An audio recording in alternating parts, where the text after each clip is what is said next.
Hey everyone, it's Monique, and I know you can barely see me, but yeah, I'm here.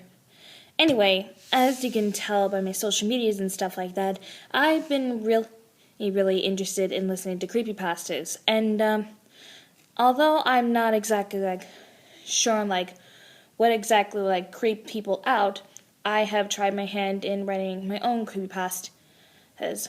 There was one I wrote basically about penguins in Madagascar called Operation Serona. And there was also one I did.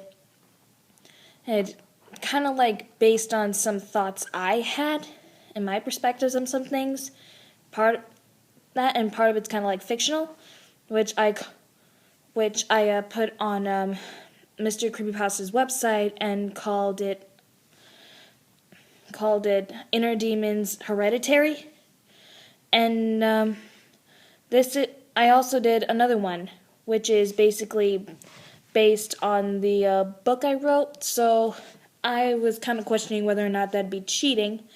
And I struggled to come up with a good title for this one, so I ended up calling it...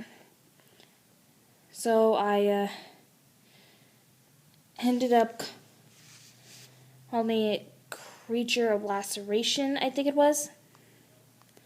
So, I basically wrote this one based on my book, The Perfect World. So, it'd be a good idea if you were to check out that in order for this to make sense. So, here goes. There are plenty of things that I think and feel that I don't really mention to others often. At times where I talk to myself or represent my thoughts by making a fool of myself, a decent amount of thoughts are expressed, but even I am aware of what should and shouldn't be said. One of those thoughts I don't bring up to family or friends, is the knowledge of a risky creature that has actually left its mark within broken people. Broken, tear-drowned, occasionally ale-drowned, having their abilities to trust stolen. It definitely hasn't been afraid to show its progress. It has managed to show a good reputation in some places, but that's merely to keep people from expecting when it strikes. The area where I lived was small enough where just about every native knew I wasn't the most sane nor social, so I considered it as me being fated to evade the painful damage that the creature left behind. Eventually, I had to leave town to make it easier for my voice to be heard, and eventually grow some strength to handle what life could fling at me. That was several years ago. The dotty dame that was nervous about heading to this new town has most likely drowned in a river as far as I know. Meanwhile, I've been finding it easier to fight off these townsfolk who were dumb enough to fall for the persuasion of this leader of theirs, who is less of a leader and more of a biased dictator. Plenty of them tried to persuade me before, but this bitter and aggressive persona I developed over time has kept me from being naive enough to join and gave me more strength to evade the creature a little longer. Also kept me from sleeping too deeply, which has not only kept me on guard, but has also fueled my insanity that I'd been infamously known for back at home. I was the only one I knew of who even remotely tried to go against this dictator.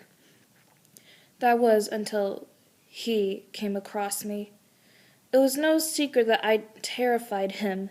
In multiple degrees, I had a history of terrifying just about everyone.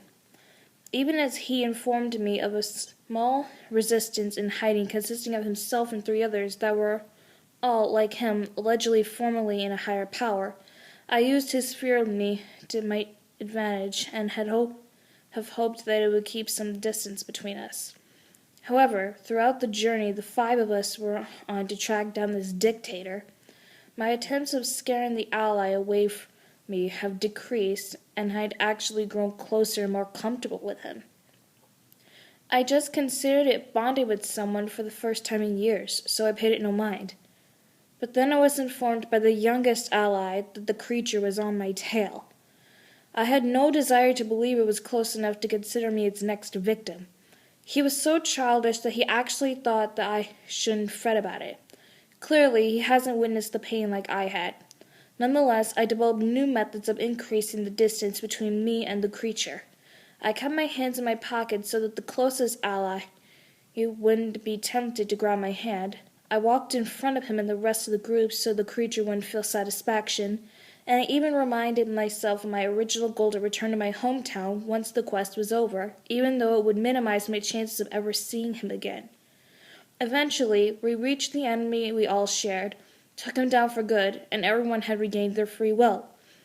And I would feel complete from all that, if not for the fact that the ally I was closest to died in the process because he figured no one would really care.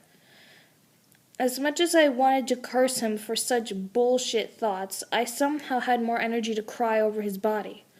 I know the other allies cared about him in different degrees, and it could bring myself to admit that I at least cared about him a good amount, good enough to be pissed due to the fact that he didn't have to die.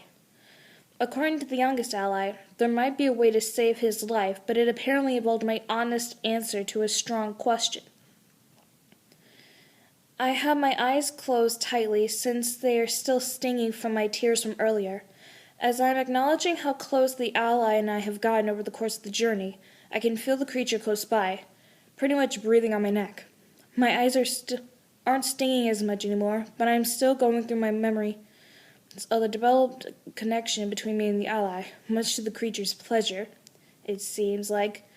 I am bringing more focus to all I felt when I was close to him. The creature is in my view, and I gave him a nod of consent before it pounced its piercing claws in my chest. Sometimes, even when you know the consequences, you have to stop running and surrender for the sake of someone's life, especially if that someone is very important to you. As the creature makes its mark and my memories are piecing together, I come across a conclusion that is in need of uncovering. Yes, I do love Jonathan Daniels. And that's basically it. I hope you guys enjoy this little story I did. Comment below what else you want me to do, and take a look at my social media and stuff like that, and my randomness.